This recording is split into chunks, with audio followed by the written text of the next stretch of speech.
Saltburn is out in theaters right now, guys, and here's my quick movie review. Saltburn, what's it about? Well, it has Jacob Elordia and Barry Keoghan in it.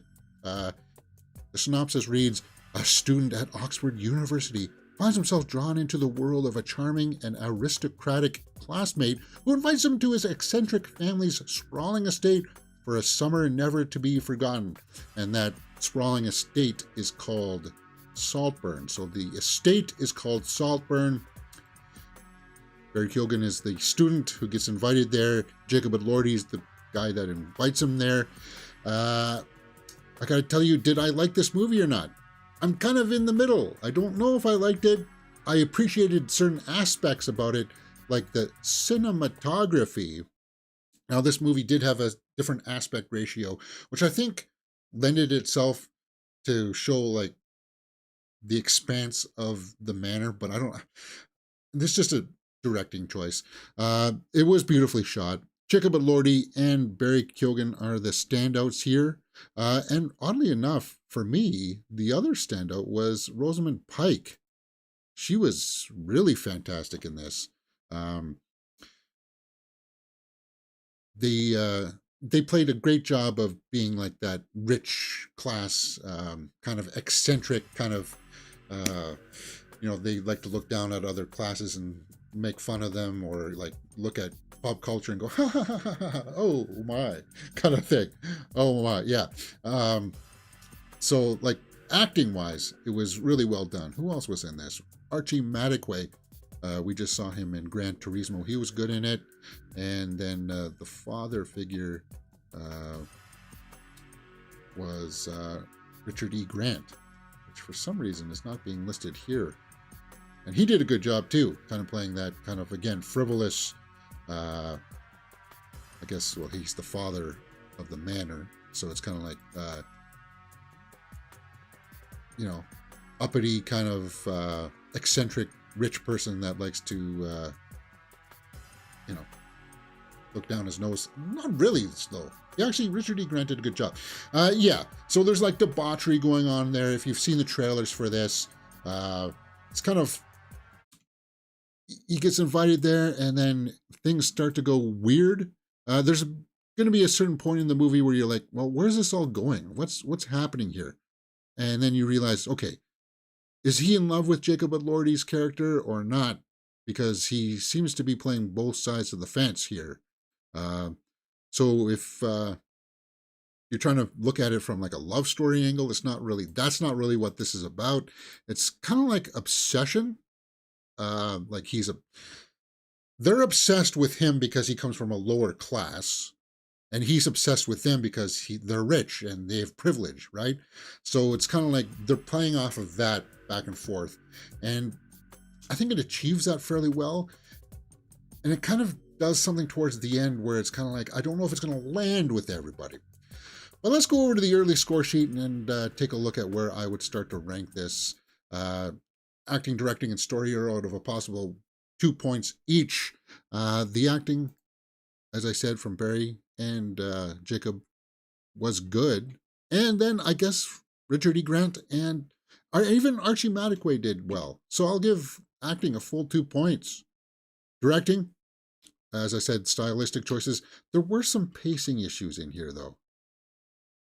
As I said, there's a couple times where you're like, okay, well, where's this going? What are you doing? I understand that we're having this scene out here at night and stuff like that, and he's trying to romance the daughter, I guess. It's kind of like, well, coming back on itself, did that really serve anything? What was the point of that kind of thing? There's a couple moments in that movie where it'll be kind of like that. And I'm going to come back to directing.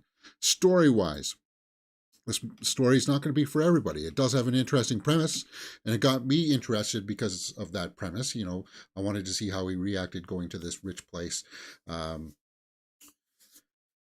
That I may have to come back and revisit, though. I may have to come back and revisit this. I may add more points to it. Cinematography and score out of a possible 1 point each. And as I said, that aspect ratio, it worked for me. And I usually don't like that kind of aspect ratio because, hey, if you got widescreen, go for widescreen. But it's a director's choice, and they used it very well. Kind of like Zack Snyder's Justice League, how it was in that kind of frame. It's a bit like that. Score, they use pop music soundtrack kind of thing that comes in and out every.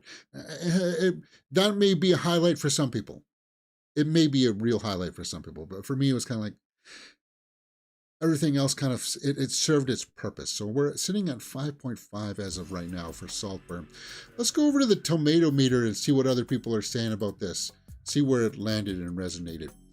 Oh, 69% by critics, 76 by the audience. So the audience liked it a little bit more than critics. Yeah. And I'm going to guess here it's because of that ending, because of where it goes. As I said, there's a couple moments in it where you're like, well, okay, well, what are you doing with this? Show me where you're going to go with this. And then when it gives you answers to that, it's kind of like, do I like that? It's making a statement. The movie does make a statement. And it's a statement that will be kind of like, for most people, be like, that's really mean-spirited, man. That's really mean-spirited. And it's kind of like, it's shocking where that mean-spiritedness comes from at times. So it's kind of like, oh, they're going to make fun of him kind of thing. They're going to belittle him and make him out to be kind of like, a peasant. But it's not, it's actually, it unfolds in a different way than you would think that it would. Anyway, 69% by critics, 76% by the audience. Let's see what some of the snapshot reviews are saying. Minneapolis Star Tribune liked it. I've seen Keoghan in many movies, but I barely recognized him in Saltburn. Okay. It's a high wire act, even if Saltburn isn't always sure what it is doing. Keoghan never misses a beat. Yeah, he is really good in it. So praise to that. CTV Your Mornings says, a risible and hollow talented Mr. Ripley for the Euphoria generation. Talented Mr. Ripley. Interesting analogy there. I think I have to agree with that. There were shades of talented Mr. Ripley in there. As you can see from some of the cinematography there. This is one of the reasons why I'm giving cinematography a full point, because they do use some interesting shots in here. And is Barry Keoghan playing a little bit of that talented Mr. Ripley role? A touch. Yes, I would say so. Let's take a look at Rolling Stone, who liked it. Come for the class warfare and the occasional shots fired. Zingers about the rich being different than you and me. Stay for Keoghan. Guys, and I need to tell you this. While the performances are good, and while there are debauchery and a lot of sex going on in the background, prepare yourself for some rated R nudity as well.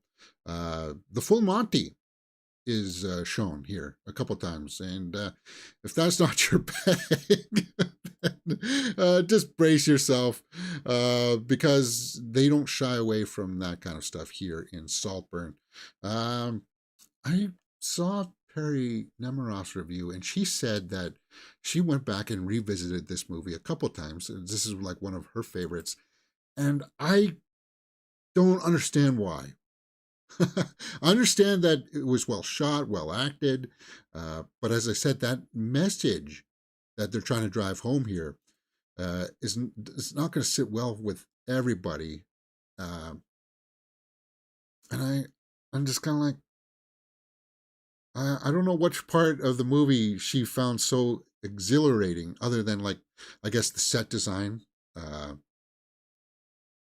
I just, I don't find myself going back to this. So instead of just scrolling through the critics here, guys, 69% by the critics, 76% by the audience. I think I'm a little bit more on the critics side here. I can't go quite as high as 7.5 for Saltburn.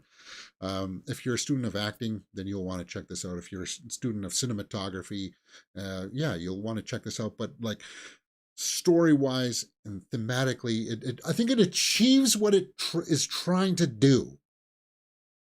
I just don't know if I like what it was trying to do. And that's where I kind of have to land. So let's go back to the score sheet here and finish out this review. Watchability factor. As I said, if you're acting, if you're a fan of any of these actors, you want to watch it at least once. So that brings us up to 7.5. I'm going to go back to directing here. Now, I'm going to give directing a 1.5, but I'm not going to give story anymore because, well, James, you said the story achieved what it wanted to do, so why would you knock it for that? It's just, it's bleak. Bleak is the best way to describe what Saltburn is. It's a bleak film. It's not, you're not going to be leaving the film going, oh, wow, what did I just watch? I feel like I want to go out and conquer the world now. No, this is an examination of, yeah, that the power struggle sort of between classes. It's a bit like that. Uh, and then, as I said, it's got the overtones of, does he love him or does he love him back? What's going on there with that? And if you're not going to be satisfied with a little bit of an ambiguousness about it all, then Saltburn may not be for you. 7.5 feels right about for me. That feels really fair. So I am actually a little bit higher than the critics when all said is done. I'm a little bit more with the audience here. 7.5 Saltburn. I don't know if it's going to be Best Picture of the Year or anything, but acting-wise, Barry Keoghan does a great job. So for that, I would say check it out. Saltburn, what'd you guys think? If you went out and saw it, let me know in the comments below. Hey, if you like this kind of stuff, there are my other social media handles. What else can you find here on the channel? Well, if you like this kind of review, my review for Napoleon's up on the channel. Ballad of Songbirds and Snakes, Hunger Games, The Marvels review, Priscilla, Jacob Elordia, talking about Jacob Elordia. He's in that movie as well, Priscilla. We watched episode 9 of Survivor last week, and Hell's Kitchen comes back this week with episode 9. It was off last week because of the Thanksgiving weekend there in the States. And of course, then, you know, we do movie news throughout the week where we talk about all the trending movie news headlines of the day. So if you like movies and stuff, that's my bag. And hopefully you'll find content here on Mirror Domains that you like. See you next time.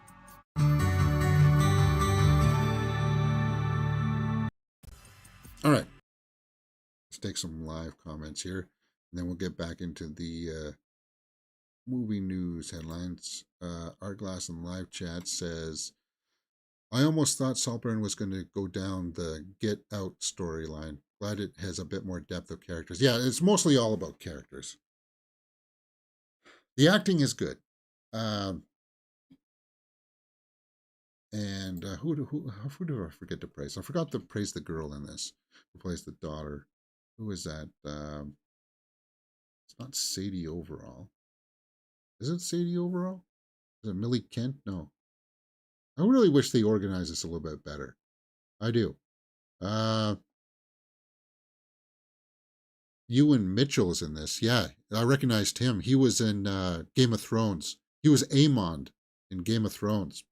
He was in this movie. Just a small role. He's got a very recognizable mouth, so that's how I recognized him. They're not giving the whole cast here. Like, why isn't Richard E. Grant or Rosamund Pike listed here? Like, that's like they should be near the top billing. Yeah. Richard E. Grant and Rosamund Pike was also. Carey Mulligan was in this too.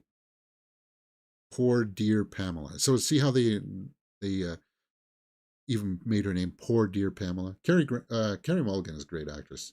And she just, like, when you see her in the movie, you're just locked into whatever she's doing. And that's just why I want to go out and see Maestro as well, because she's in that, and I think she's going to give a really good performance in that. Arglass says, I felt the bleakness in Snowpiercer, so I guess Saltburn would tread some of the similar ground as Snowpiercer regarding the conflict of class. A little bit, yeah. A little bit. It's got a little bit of talented Mr. Ripley in there as well. A little bit more kind of like ooh, Basic Instinct almost. That's a weird pull from like Michael Douglas and Sharon Stone.